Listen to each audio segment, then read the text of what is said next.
ఏమి చెల్లాయి కాబోయే బావగారిని ఏం ప్రశ్న అడుగుతావు అడుగు. దీని అర్థం ఏమిటో చెప్పండి.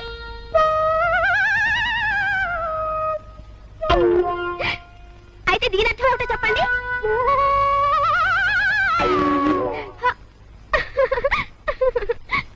ఏమిటో ఆలోచిస్తావు? నాకు అతను నచ్చాడన్నయ్య. నేను దేవుడు ఒక్కడే కదా అని 1 వేలు చూపించాను. కాదు, దేవత కూడా ఉందని 2 వేలు చూపించాడు. ఈ భూమండలాన్ని పరిపాలిస్తున్నది త్రిమూర్తులే కదా, నేను 3 వేలు చూపించాను. కాదు, పంచభూతాలు పరిపాలిస్తున్నాయని 5 వేలు చూపించాడు. నేను అతన్నే చేసుకుంటానయ్యా. ఇంతకన్నా తెలివైన వాడు ఇంకెవరుంటారు? నీ అమ్మకడు మాడ దాంతో ఏం చెప్పావు? నువ్వే పెళ్లి చేసుకుంటానంటుంది. నేనేం చెప్పానండి? 1 పూట భోజనం సరిపోతుందా అని 1 ఏళ్ళు చూపించిందండి. కాదు, 2 పూట్ల భోజనం కావాలని 2 ఏళ్ళు చూపించానండి. నేను 3 కూరలు సరిపోతుందా అని 3 ఏళ్ళు చూపించిందండి. కాదు, పంచపచ్చ పరిమాణాలు కావాలని 5 ఏళ్ళు చూపించానండి నేను. అమ్మ